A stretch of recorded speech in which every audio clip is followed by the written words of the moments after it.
Si le grain de blé tombé en terre refuse de mourir, la moisson de l'espoir des hommes ne pourra jamais fleurir. Si... Au nom du Père et du Fils et du Saint-Esprit, Amen. Le Seigneur soit avec vous et avec votre esprit. Évangile de Jésus-Christ selon Saint Jean.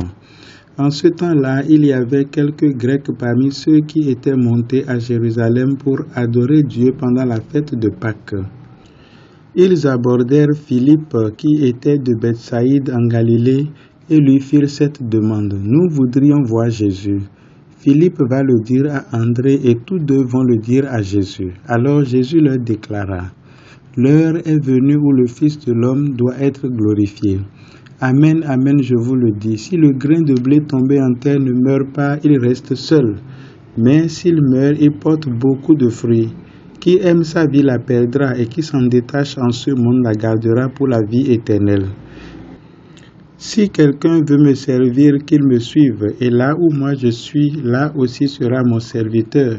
Si quelqu'un me sert, mon Père l'honorera. Maintenant mon âme est bouleversée. Que vais-je dire? Père, sauve-moi de cette heure. Mais non, c'est pour cela que je suis parvenu jusqu'à cette heure. Père, glorifie ton nom.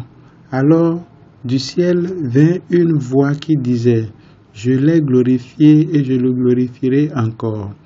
En l'entendant, la foule qui se tenait là disait que c'était un coup de tonnerre. D'autres disaient, c'est un ange qui lui a parlé. Mais Jésus leur répondit, ce n'est pas pour moi qu'il y eut cette voix, mais pour vous. Maintenant a lieu le jugement de ce monde. Maintenant le prince de ce monde va être jeté dehors. Et moi, quand j'aurai été élevé de terre, j'attirerai à moi tous les hommes. Il signifiait par là de quel genre de mort il allait mourir. Acclamons la parole de Dieu. Louange à toi, Seigneur Jésus. Vous êtes les témoins vivants, persécutés pour la justice, persévérants jusqu'à la fin.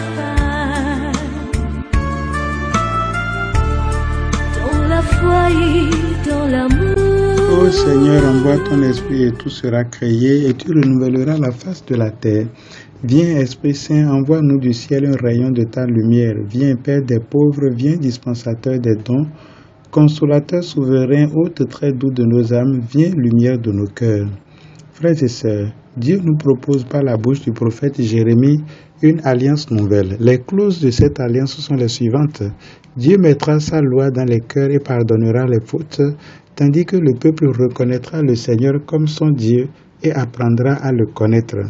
Accueillir la loi, la comprendre, connaître le Seigneur notre Dieu est donc une tâche importante, surtout en ce temps de carême, d'où la nécessité de lire la parole de Dieu, mais aussi d'avoir les clés de compréhension, car une lecture littérale fera de nous des fanatiques.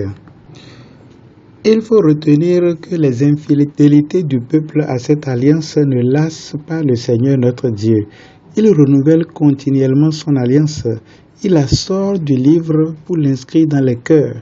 C'est pourquoi pour la Bible, le cœur est non seulement le lieu de l'amour, mais aussi de la connaissance et du choix. Nous sommes bien habitués à croire que notre prière est exaucée signifie que les choses se passent pour nous telles que nous l'avons planifié. Pourtant, la deuxième lecture de ce 5e dimanche de carême nous dit ceci à propos de Jésus lui-même. Le Christ, pendant les jours de sa vie dans la chair, offrit avec un grand cri et dans les larmes des prières et des supplications à Dieu qui pouvait le sauver de la mort. Et il fut exaucé en raison de son grand respect. Comment comprendre donc le mot exaucer? Exaucer veut dire donc accepter que se réalise dans notre vie le plan de Dieu qui n'est pas toujours le nôtre. Cela nous rappelle les paroles de Jésus à Gethsémani dans Matthieu chapitre 26 verset 39.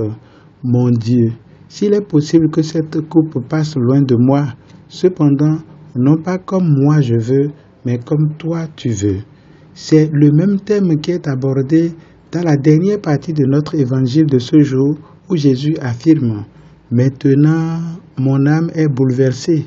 Que vais-je dire? Père, sauve-moi de cette heure. Mais non, c'est pour cela que je suis parvenu jusqu'à cette heure.